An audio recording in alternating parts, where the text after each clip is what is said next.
Hi, it's Joy Foster, founder of Tech Pixies and the host of the Sparkle and Thrive podcast. And I have a very special guest with us today. Of course, I love interviewing Tech Pixies. We have the most amazing community at Tech Pixies. And one of the things that I absolutely love is that people within our community support each other. And Melanie came in through, I believe, our boot camp, our superhero boot camp, and then came into our social media accelerator program. And she is a weight loss and burnout coach. And of course, a lot of women that we work with at Tech Pixies are in that sort of perimenopausal, menopausal, postmenopausal stage. And that's a place where a lot of that can happen, where you got a lot of weight gain and burnout is happening. And so having support for health and well-being is very important through that time period. We also know we have a lot of women who've just had babies in our community as well, and they're looking for flexible work. So there's also challenges that come with how do I manage, my day with a baby and trying to do everything and all the things. And of course, we are huge fans at Tech Pixies, not just of social media coaching and business coaching, but also life coaching. And one of the things we talk about at our vision workshop is your health and well-being. And of course, that's a really important quadrant in Melanie's life. And it's transformed her life. And now she's helping others to transform theirs. But also on that vision workshop and through some of the other things we've done, you've had some amazing things that have happened in your life. I'm hoping you're going to tell us a little bit about that. Okay. So Melanie, welcome to the show. Thank you for being here, and tell people where you are in the country and why and how you got into weight loss and burnout coaching. Well, it's a good question. I'm in Canterbury, so that's East Kent, but I do actually work with people all over the world online. So I've worked with people in New Zealand, Spain, America, New York. So that's been really interesting, and seeing the different cultures and what effect that has on people. Yeah, yes, I'm very much into the concept of helping women with all kinds of issues, but primarily my background is weight loss, because possibly I worked in the beauty industry for many, many years, beauty and spa and wellness industry, but I did have a big break. That's quite another story in a completely different field, but I have come back to it recently. I'm really a queen of burnouts because I've actually managed to get burnt out myself 3 times because I'm actually now 61, so I've had plenty of time to do it. But I'm feeling great and happy with myself, more than I've ever felt. And I have the energy of somebody in their 30s, which I'm really proud of now, despite having been really burnt out, almost to the point of not being able to move the last time. Because I think the problem we all have is, as you know, Joy, as a coach yourself, if you don't change your mindset, you repeat everything. So you will put yourself in a different environment, which you think will make everything wonderful, but you then repeat the same old behaviors, resulting in the same results. Would you not say that was true? I totally agree with you. And actually, I was just having this conversation with a couple of people in various different capacities where I was saying to them, if you don't actually change the thinking or the, like you call it, the mindset, you can change jobs and you're just going to carry the same challenge into that other job. So it's really this concept of it's not the outside that changes. You have to change the inside before the outside changes. And a lot of people, it takes a while to understand that. Now this is really interesting. Before we get into a conversation around weight loss, let's first talk about burnout. I love how you said I'm the queen of burnout. I've burnt out 3 times. Like I've been there, done that. So the signs. Let's talk about what are the signs of burnout? When do you know it's coming, and why do people ignore those signs? Do you know what? That's really interesting questions, because I think the problem is people don't know the signs of burnout. Otherwise, they wouldn't get burnt out. So often they'll wait till their body literally has stopped working, which may be your 3rd burnout, your 4th burnout, who knows, before you actually go for help. So that's a really good, interesting question. So from somebody who has suffered from these burnouts and now knows, for example, my daughter's, you're talking about people who've had babies. My daughter's 34 and I have a granddaughter, and I'm now able to pass on all that information to her. And she's also had a high-powered job in London. So yes, exactly. Trying to help her not to succumb to burnout. So I can treat people at both ends, really, those who've already gone through it, or help prevent burnout in younger people. So the signs of burnout usually show in your body, but the younger you are, the more you're able to put up with it. That's really interesting. Yeah, and would make and sense. You'll keep going. And the trauma happens in your body. I had amazing, well, with me, everything kept going wrong. And I never put it down to my mindset because I didn't know. Especially, we're talking now quite a few years ago. We didn't have the internet. We didn't have the information. So you might find it might be fatigue, usually fatigue, stress, anxiety, depression. They're really all signs of what we call burnout. And you may get it in a different balance. You may be feeling more depressed, or you may be feeling really anxious. I would say particularly with younger people, that anxiety is one of the things. And by anxiety, I mean that worrying about everything and having even,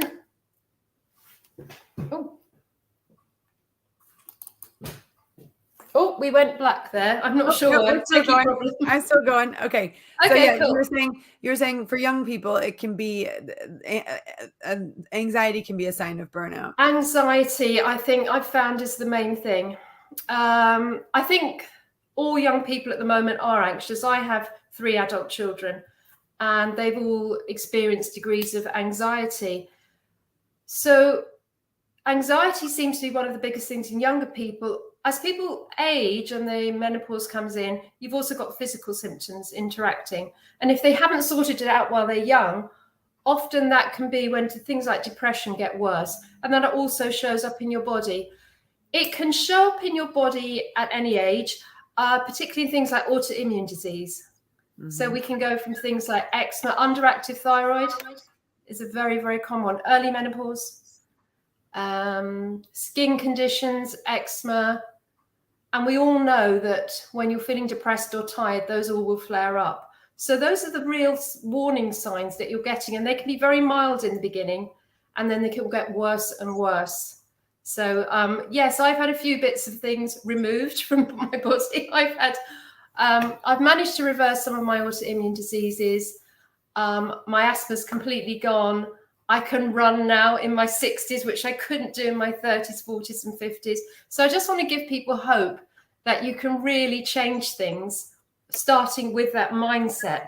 And in fact, your imagination is the first key to your success mechanism. I love that quote. And one of the things that I have a quote that I really use every day, and I look at every day, which is, I have to read it because I can't always remember it. My goal is to wake up every morning feeling overwhelmingly thankful about the kind of life I have created for myself. So as you know, Joy, that's what it is about, creating that life. But the trouble is, we get sort of wound up on this, well, it's a bit like the hamster wheel, isn't it? We have to pay the mortgage. We have to look after our children. What else? All these things that go on. We have to keep our partner happy. We have to keep everything going. But sometimes you just need to stop and look at your life again. What would you say? And I can talk about weight loss and how that comes from the problems. Why do people put on weight? When anyone comes to see me about weight, the first thing I look at is what's going on in their life and what's gone in the past. Well, it's very interesting, the studies around weight. Yes. And things that might have happened to someone as a child and how that impacts their weight later on. I heard a really interesting study actually just this morning, because I use my mornings to go deeper in my study and to really, solidify what I'm learning so that I can, obviously teach it as well. But the learning that I had this morning was that there was a study done with cleaners, and 50% of the cleaners were told that the amount of physical activity that they were doing every day was the equivalent of, in America, they have the FDA. So the FDA recommended amount of exercise you needed to do. So all the heavy lifting, all the cleaning, they were generating the same amount that a regular person should be doing on a given day, exercise wise. The other 50% was not told that. They were told nothing about the fact that they were doing the FDA recommended amount of exercise. They weren't told that. So half the group was said, you're doing the recommended amount of exercise just in doing your job, and the other half wasn't told anything. A month later, the women who were told that they were doing the FDA recommended amount of exercise just by doing their job weighed less. They lost more weight. They were their measurements came in, were lower. Their blood pressure was 10% lower. And it's this concept that actually you just by thinking that their job was a healthy job, that they were getting all the exercises that all the exercise they needed just by doing their job, that had an impact on the actual their actual health was incredible. So I think this concept, and we teach it obviously at Tech Pixies, but first in the mind, then in form. It's really getting clear on how you want to feel, particularly when it comes to health and well-being. It's not so much how do I want to look, it's how do I want to feel. And I think if you start to focus on how you want to feel, and you look at the activities that you're doing during your day, and you look at the choices that you're making, but really it's about how do I want to feel. You start there, and then the imagery comes and everything else. And that's been my experience with health and well-being. But I do know it is one of those areas that people can get really stuck on. And for you, that was a really big part of your life. I mean, you changed your entire life. Absolutely, yeah. What are some of the changes that you made, and why did they work for you? Well, I hit rock bottom. I actually when I hit rock bottom, I got COVID right at the beginning. And I had been ill before that, but obviously because I wasn't very well, wasn't very healthy. And I didn't know at the time I was also suffering from PTSD, but that's another story. And I'd been a yo-yo dieter, probably looking back now, I'm starving myself, over-exercising, putting on weight, the whole shebang of a lot of women of my age group, in fact, who were sort of influenced by the 70s, the 80s. And also we saw our mothers saying things like, does my bum look big in this? Our mothers continually dieting. So if you have got daughters, please be careful not to do all these cleanses, my stomach's big, this, that, and the other, because that has a huge impact on a young girl's mind. And a lot of my clients, I use hypnosis, so we'll go back in time and I will literally hear all these stories. Yeah. So that's another thing to remember. If you have got daughters, please don't start putting that into their minds. Melanie, I'll never forget it. I was walking down the street one day, and I had a younger girl. I mean, my daughter's now 13, so she's in that place where these words really matter. But this gal, there was a woman, and so at that time she was probably like 7 or 8. But the woman was walking with her daughter, and they were having an argument, and she looked at her daughter, and she was obviously clearly upset about something her daughter had said. And all I could hear was, well, if you think you look bad, what do you think I look like? And then she projected all of this, sort of, so the mother's self-image, she wasn't obviously her daughter was having a bit of a crisis of confidence with her own self-image. Yeah. But then when she was sharing that with her mother just projected her own self-image consciousness back on her daughter. And I just thought, oh my gosh, I knew enough about the brain to know that this was not a healthy conversation. Yes. And, that's one thing I know from the training that I've done is you can't outperform your self-image. So, Maxwell Maltz, he was a very famous surgeon, and he would do surgeries on people. Oh, you've got it. Powerful. There we go. I'm reading that at the moment. Yeah. So he would do these. He would do these operations on people, and they were still miserable. And that's right. What he learned is, I can change your face and make you look the way you want to look, but if you don't feel good on the inside, it's not going to matter. And that's when he started getting into all of this incredible work. So that's really cool that that's the book that you've got with you. Yes. So so you hit rock bottom, you had COVID, and then and what happened? I had COVID, and then I had long COVID. So I never recovered. I had to sleep upright for 7 months. Wow. I couldn't move my neck. I could hardly move my body. I mean, I won't tell you the full story. Everything that could go wrong went wrong. I couldn't breathe. There were times when I didn't actually go into hospital because I was so scared, and it was in the beginning. Although a doctor said, I think you should. I said, no, I'm going to just do breathing exercises, But I did have nights where my children thought I would die. I thought I wouldn't wake up. And that really changes your life, because I know there's other people who've had COVID who were in that situation at the same time. It was really difficult time. And then to my horror, it just went on and on and on, with everything going wrong in my body. It seemed to be on a weekly basis. I could never shake anything off. And then I realized that it was a time in my life where I either had to completely change my life or not. It was that sort of crossroads moment. It was the rock bottom time. So we had quite a big house, and I was actually looking after and fostering children as well at the time. And I'd been doing that for some time, but I had to make the really hard decision because of my health to just sell up and have a break. Didn't know what I was going to do, literally, which can happen sometimes, but to take that risk, there was the gut feeling telling me, you've got to do something or you're not going to be here for your children. And my children were worried, even though they're grown-up children. One of them was only 17, my youngest.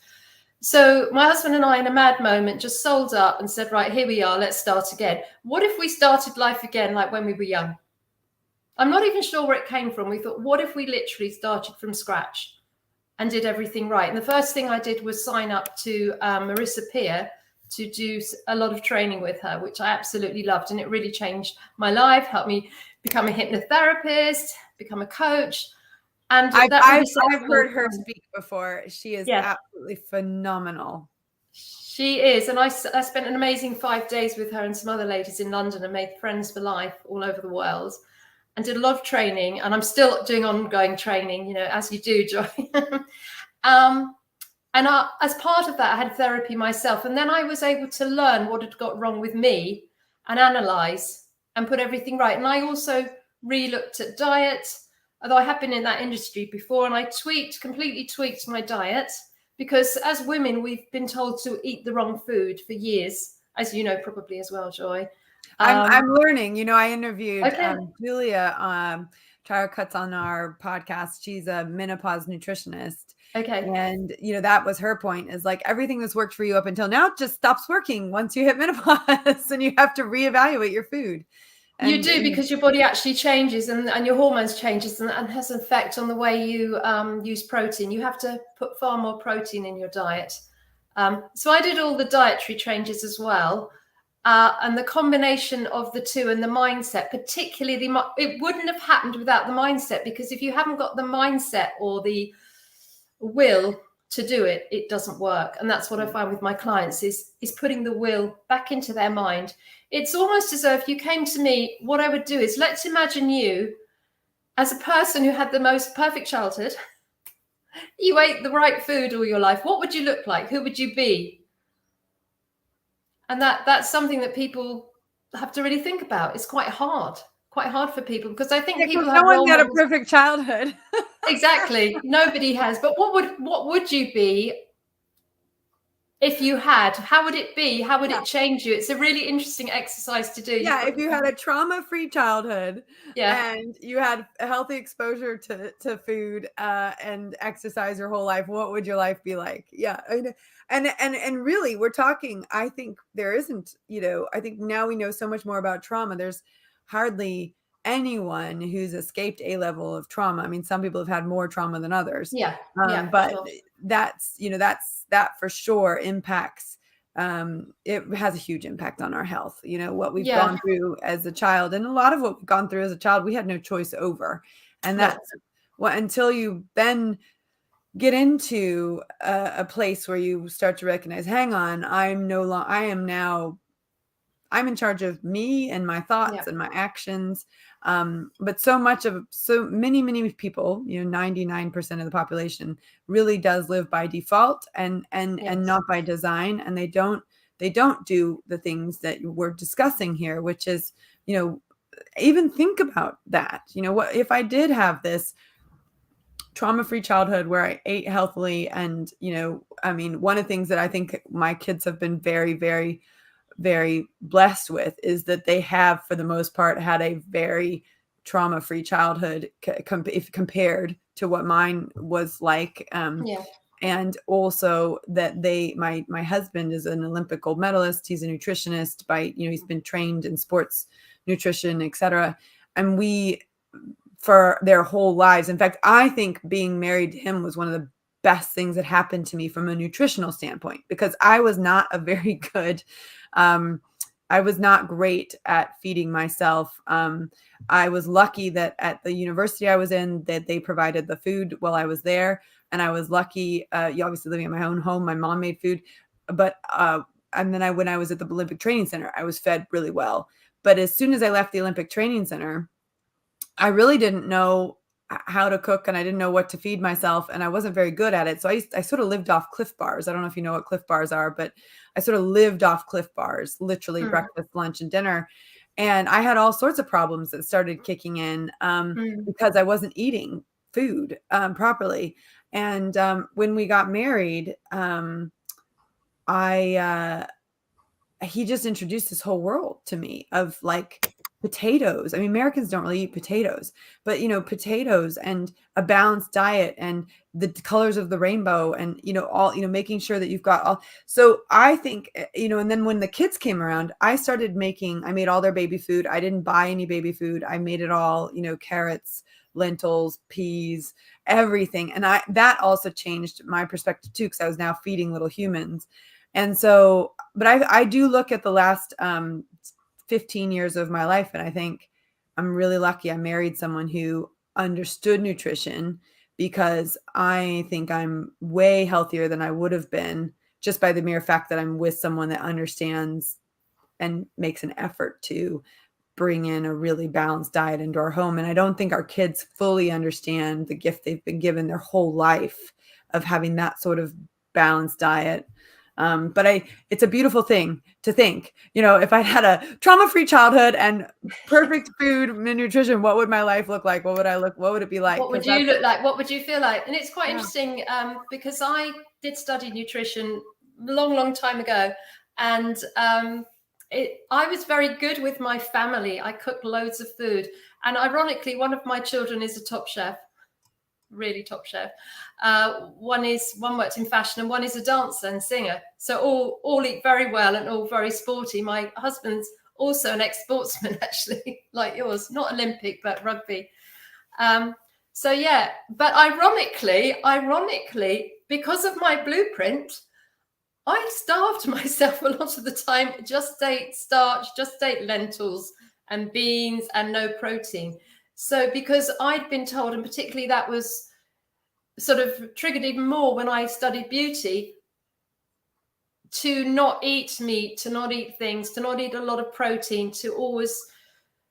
So ironically, I was feeding everyone else, but I starved my own body. That's interesting. So it's quite interesting because I had such a blueprint. My mother was never happy with her body, and it was so put in that even though I knew what was right to do for others, I didn't do it for myself. So that is a really important piece of coaching there, I think, for women in particular, especially women who have babies and children. Your body obviously changes dramatically. I was sort of making a joke. I was in the boat the other day with the girls, and I'd gone into the coxing seat, which is where you sit. I'm normally the coach, but we were one girl short. So I said, okay, I'll jump in and cox.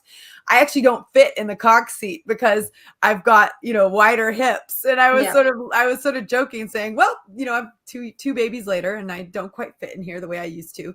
But and we do have to be careful about what we say. One of the things I noticed that when I started coaching women in particular, especially after having children, there's a certain amount of weight that you might gain and you don't lose that weight. But it's actually the way that we subtly speak to ourselves when we walk past the mirror every day. And that's whether you've had children or not had children. And it's when you start walking by the mirror and you start picking up all the things you don't like.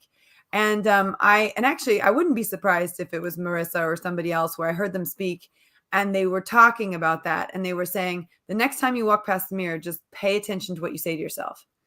And I realized there were certain things I was saying to myself subconsciously when I walked past the mirror. And I've obviously shifted that because last night I was walking to the door to shut the door and there was like a silhouette, as there is at night. And I was like, oh, my butt looks good in those pants. And I was like, oh, my new subconscious thought is taking over. And so, the thing is that I think there's real power in looking at ourselves and talking about what we love, and being open about that with our kids, and also telling them what we love about them, and really, but in a way that's really uplifting, and I've always said to my children, you're so strong and healthy, and that's something that was important for me to get across to them, that they're strong and healthy, you're strong and healthy. So I think the language we use around ourselves and around our children is really important. So when you had this, so you had long COVID, you had everything was starting to fall apart. Yeah. So you got some coaching, you got some training. And then once you got that coaching and you saw it changing for you, you then became a coach and started using the techniques that were working for you. Yes, and I've sort of developed my own way as well, as every coach does. You take things from, and I know I'm a great fan of Mary Morrissey, which I know you are, and I've got to thank you, Joy, for kind of putting me onto her. So thank you so much for that, Bob Proctor. And I kind of put my own things together with my own experience, and I'm finding it's working really well with my clients. Why I came to you, Joy, was because obviously I'm not very techie. I'm about to become techie, and I'm not scared of it anymore. So far, most of my clients have been word of mouth, which has been great. But I will be launching myself Tech Pixies style very soon. It's very exciting. But life is good for me. And I would say I'm happy. And even my hairdresser said the other day, "You're so happy." I've had him for a few years. I mean, really, most women's problems, in fact, talking about weight, a lot of weight is because women are unhappy. Yeah, absolutely. Or it's just a symptom, and it's another symptom of something not working in the body properly. But having said that, I have clients that come to me that say, well, if I can be really, if only I was slim, if only I was tall and slim, if only I looked like a model. And I have to remind them that there are plenty of very slim people who are very unhappy. And this is a little story I could share with you. I've recently moved, as you know, Joy, and I've moved into a lovely house. Very quiet place, except we heard a lot of screaming like someone was being murdered. And my youngest son was staying with us, and he came down. What on earth is that? And I thought, well, it's obviously somebody with mental health issues or a problem. And we looked out and we saw another neighbor came out and obviously knew them. I didn't know the story, but then we also found this lady in our garden the other day trying to feed cats, which we haven't got a cat, except when I look after my daughter's cat. So, and I sort of spoke to her, well, who are you? And she was very strange, very odd, walked off. And my husband said, oh, that poor old lady. And I said, you know what? I don't think that's a poor old lady. And when she spoke to me, she had an upper class accent. Got the story. This is actually a former It girl and top model who's unfortunately is so destroyed with her mental health. But it's just, that was a real boof in my face, a reminder. And I've got that story now to tell my clients. And obviously I'm not going to say who it is because she's a well-known person. But when you, the trouble is, and this is the problem with people who go on crash diets, who have the gastric band fitted, they haven't changed their mindset. So when they become slim, they're really happy. That's that honeymoon period for a while. But then their mindset is still that they're unhappy. So they put the weight back on, or they're still not happy. They're still depressed. They're still on antidepressants. So when I work with people, it's really important that I get their mindset straight first. And even if that takes a longer time before they can lose the weight, once that light bulb moment goes on and they suddenly realize, it's a bit like the money mind shift, once that boof goes on, which I had with a client yesterday, and she said, it's happened. It's gone on. I get it now. I look back and I think, why was I eating that? Why was I doing that? What was wrong with me? I said, yes, because you've had that light bulb moment and you will never go back.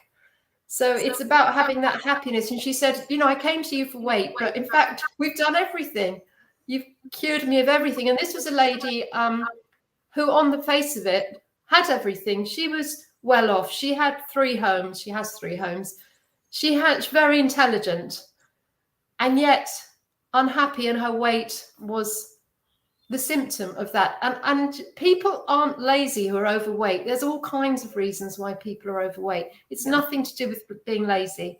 No, I would agree. I would 100% agree with that. And I think that's a really important message for people to hear, because so much of what's going on has to do with what's happening in the brain. Yeah. and what's happening, how much control literally how much control someone has over their thinking. And Hmm. it is a muscle.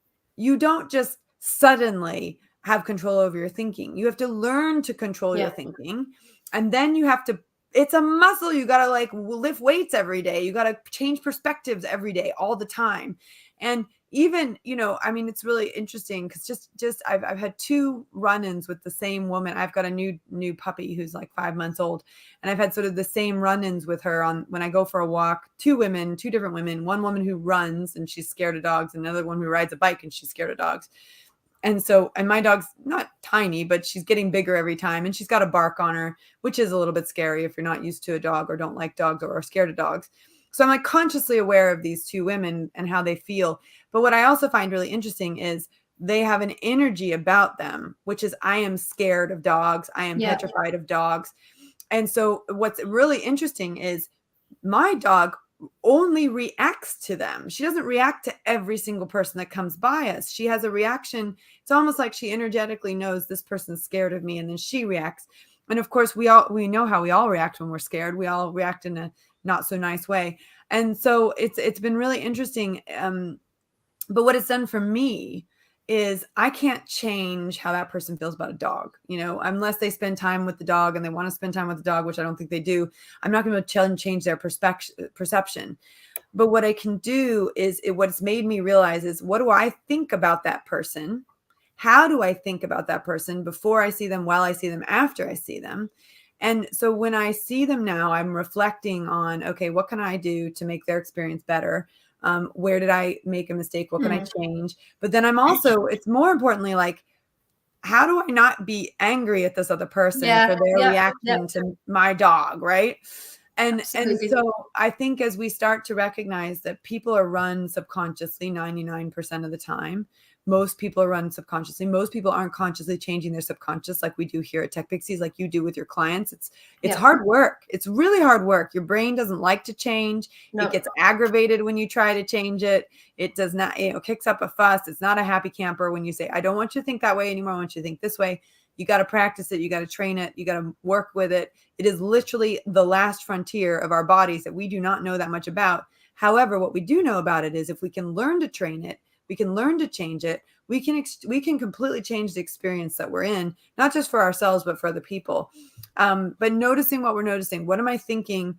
And like you said, weight is a symptom. Burnout, these signs of, being tired and overtired and, depressed and anxiety. These are all signs and symptoms that we have to wake up to and say, why am I feeling this way? Where is this coming from? Most people don't do that. Most people don't dig deeper and ask those questions. They think it's their fault. They think it's, and then they beat themselves up, which makes it worse. Yeah. Absolutely. Absolutely. It's interesting about the dogs, because I'm a dog owner as well. And you've probably seen it. Sometimes you approach somebody with a dog who hasn't got a dog. They've got a small child with them, and you can see the parent scoop up the child and go into fear and do this. And my husband and I go, right, that child is now going to grow up with a fear of dogs, like their mother did, like their mother before them. And it sort of carries on through the generations. So if you think about that, about depression, about anxiety, about weight, it often carries on through the generations, particularly things, as you know, before the age of 7. So that's a real eye-opener. And yes, you can tell a lot about people from the way they are with their dogs, actually, because the dogs often have the same personality as well. Yeah, that's true. Oh, that's a whole nother podcast conversation. Yeah, definitely.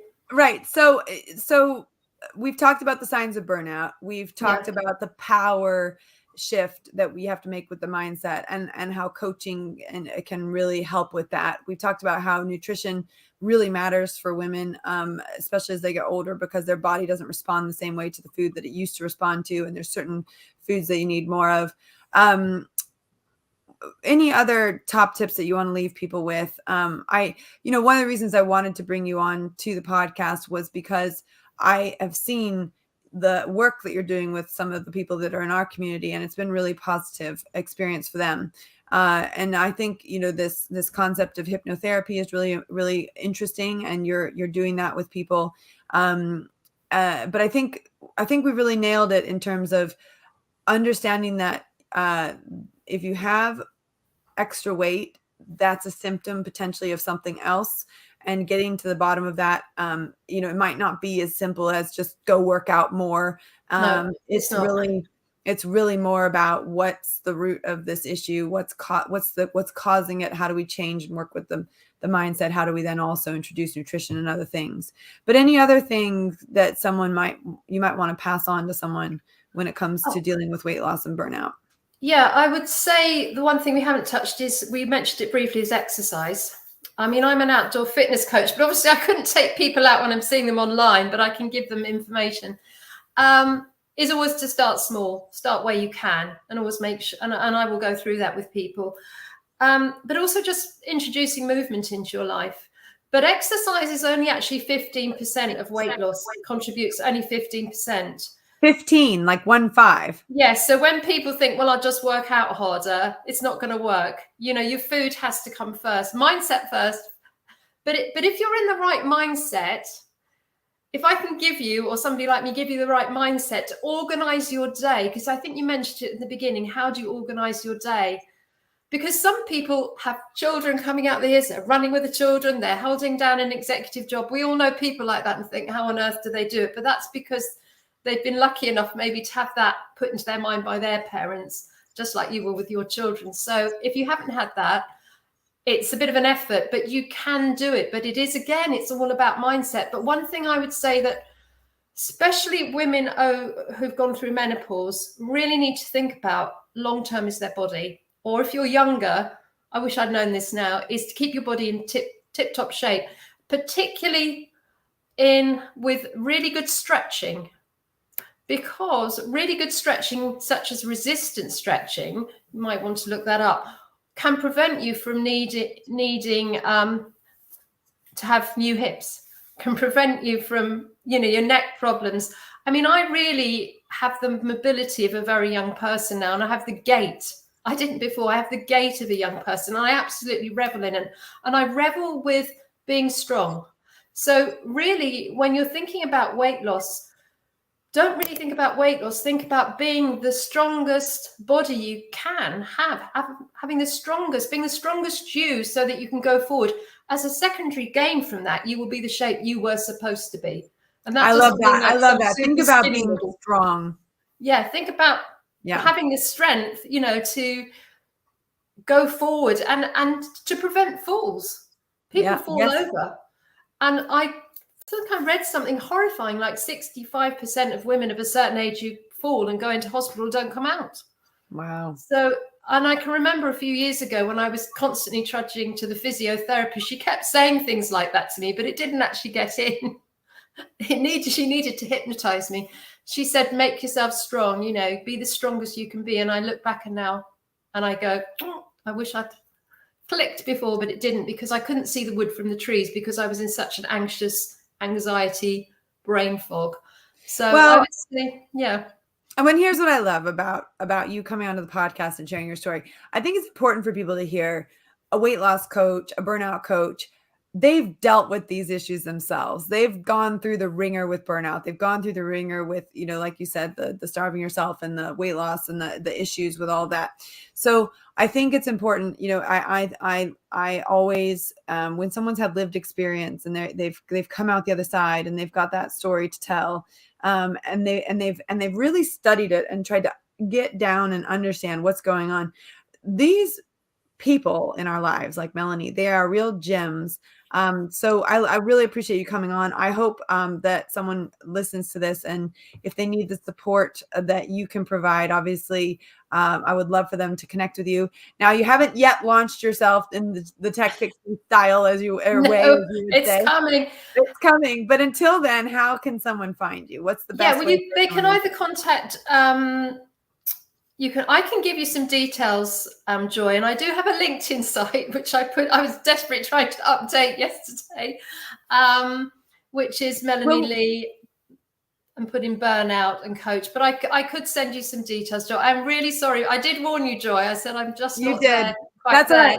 We'll put your details in the show notes. But do you have an email that people can reach you at? Yes, sure. It's I'm just going to put my glasses on now, so I'll give you the right one. You can reach me on my email, which is melanieleetherapy@gmail.com. Perfect. Okay. melanieleetherapy@gmail.com. If you'd like to connect with Melanie. I'm so grateful for you to come on the podcast. And I think, we really touched on 3 keys here. One is it starts with the way that you think. And I think that there's real merit in understanding that. And it may take some people longer than others to get that to click. But once it clicks, it makes a huge difference. Then number 2 is nutrition, and also being able to sort of generate that feeling of what you would like to feel like. And then number 3, like I said, 15%, it's exercise. It's really the smallest part. It's really mindset, nutrition, and mindset is the biggest piece because you got to work through all the stuff. So that's where I think you've got a real talent and a gift. So thank you for your time today. Thank you for helping us to identify some signs of burnout, and also to identify that weight gain can be a symptom, and other issues in our bodies can be symptoms. And that actually those are times to start looking into what's underlying the symptom and go to that next point. All right. Well, thank you, Melanie. And of course, if you want to reach out to Melanie, we would encourage you to do that. And, I'd love to hear from anybody. Yep. And I'm hoping to get a group together, Joy, so that I can have a support group for my clients and everything. So watch this space, basically. Watch this space. Brilliant. All right. Well, I'm so grateful that Melanie came on to the podcast. We love to hear from you. So if there is something you'd like us to talk about on the podcast, please do email support@techpixies.com. We've got some amazing series on women's health that we know people are absolutely loving, and we want to do more of that. If you know someone that you really respect and would be a great podcast guest, we'd love that introduction. I'm very, very picky about who comes onto the podcast. So we want to make sure that we only bring on people who have really helped change and transform lives. Of course, we also talk about social media and business coaching, life coaching, neuro coaching, and women's issues. And one of my favorite things, which is financial independence, which I very much believe in and am an advocate for, especially with women. So again, if you enjoyed this episode, please feel free to share it on social media. Please feel free to drop us a line, support@techpixies.com. Let us know what you'd like to see more of, less of, and also what your key takeaways were. I always appreciate reading that feedback, and I read every single thing. And of course, if you're interested in social media coaching or in life coaching or in business coaching, we have a new application form. So if you go to techpixies.com/coaching application, techpixies.com/coaching application, you can now apply to get coaching in any of those 3 areas. And someone personally from my team, myself or someone personally from my team, will reach out to you and talk to you about the options. We just need to know a little bit more about you and where you are on your journey in order to point you in the right direction. So if you're interested in finding out more about Tech Pixies and how we can work with you, how we can help you get your confidence digitally or otherwise, go to techpixies.com/coaching application. Reach out to us at support@techpixies.com. We'd love to connect. Thanks and have a great day.